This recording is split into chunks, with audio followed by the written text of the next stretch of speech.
From the moment the dog lunged at the metal bars, teeth bared, foam gathering at the corners of his mouth, everyone in the shelter knew they were dealing with what they called a lost cause. The lights flickered as the German Shepherd hurled himself against the cage door, shaking it with terrifying force. The volunteers flinched, the intake workers stepped back instinctively, and even the seasoned handlers avoided walking too close. They labeled him dangerous, untrainable, broken beyond repair. But what no one yet understood was that the dog wasn't angry.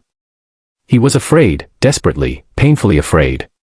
Before we continue, if you believe every soul, animal or human, deserves kindness and a second chance, please like, comment, share, and subscribe. Your support truly keeps these stories alive. The dog's name was Shadow, though no one used it anymore because Northwest One got close enough to call him anything at all. He had been found wandering near a collapsed shed after a storm, his coat muddy, his eyes wild with panic. Rumor had it he had once belonged to someone who loved him deeply, but something tragic had happened, something no one could uncover from the fragments of reports. All the shelter had now was a trembling, traumatized animal who hid his fear behind snarling teeth. Days passed. Then weeks. With each passing hour, the aggressive label sealed his fate tighter. No one wanted him. No one even tried. Meanwhile, Officer Daniel Hayes, a young patrolman known for his calm presence and gentle patience, had been assigned to routine community checks near the shelter. He was good at reading people, and even better at reading silence, but what he didn't expect was that an encounter with a dog would shake him more than any street call ever had. Daniel had grown up with dogs, big dogs, gentle dogs, stubborn dogs, and he believed that beneath every explosion of fear, there was usually a story no one had heard. But Daniel wasn't the only one who would cross paths with the frightened shepherd. Every Wednesday morning, a van rolled up to the shelter's side entrance, carrying a man whose life had been carved into two halves, before the war, and after it. Sergeant Leonard Grayson, a once decorated military veteran, now moved through life in a wheelchair. His legs no longer obeyed him, and his hands often trembled uncontrollably from the ghosts of memories he could never fully silence. He visited the shelter for volunteer therapy. They believed animals might help him reconnect with the world he felt so detached from. On this morning, everything changed. As staff members wheeled Leonard down the hallway, passing rows of metal kennels, the air suddenly cracked with a guttural snarl from one of the cages. It wasn't a warning bark, it was a cry of panic disguised as aggression. The volunteers recoiled instantly, but Leonard stiffened, his breath hitching. The sound pierced him in a way nothing else could. It was the same sound he had once heard from wounded soldiers whose souls were breaking beneath unbearable fear. He understood that sound better than anyone. The dog lunged again. The officers near the hallway froze. But Daniel didn't step back. He leaned slightly forward, not close enough to enter danger, but close enough that the dog could see the calm in his face. His heart pounded, but not from fear. From recognition. Animals who acted like this weren't born monsters. Something had shattered them. Leonard could hardly take his eyes off the shepherd. In that trembling creature, locked behind cold metal, he saw himself, angry on the outside, terrified on the inside. He insisted the staff stop his wheelchair. They hesitated, but something in his voice, a quiet urgency, made them comply. Shadow growled again, but this time, something was different. His eyes flickered to Leonard's wheelchair, and suddenly the growl softened. The trembling in the dog's legs became more visible than the baring of his teeth.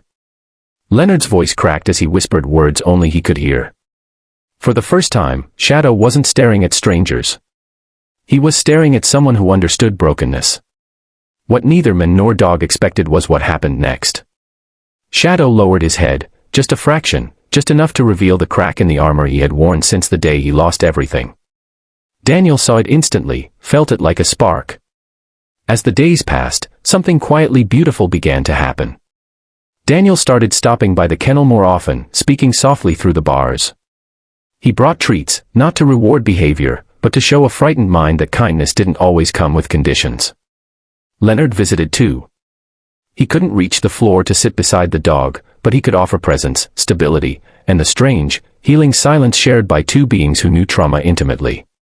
Shadow still growled at anyone else. Still lunged when someone approached too quickly. But with Daniel and Leonard, he simply watched, his eyes no longer wild, but searching. Trust wasn't built in leaps, it was built in trembling inches.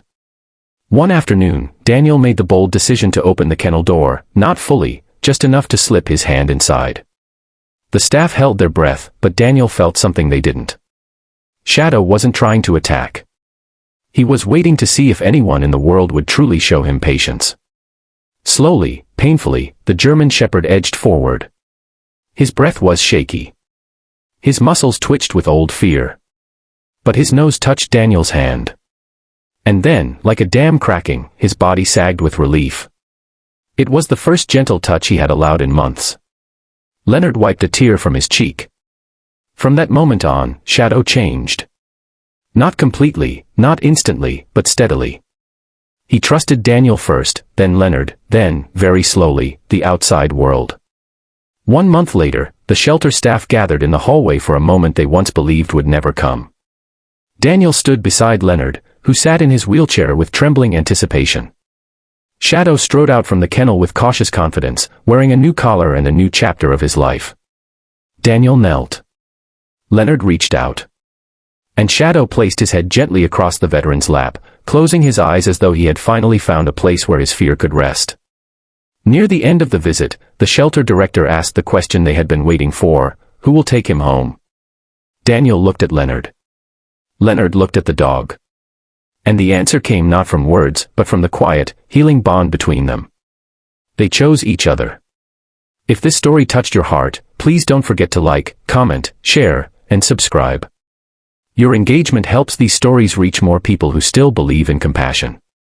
Speech balloon special request: comment below. Every soul deserves a second chance. If you felt connected to Shadow's journey. And so, Shadow, once labeled aggressive and unwanted, found a home with 2 men who understood that healing comes not from perfection, but from love, patience, and the courage to see the truth behind the fear.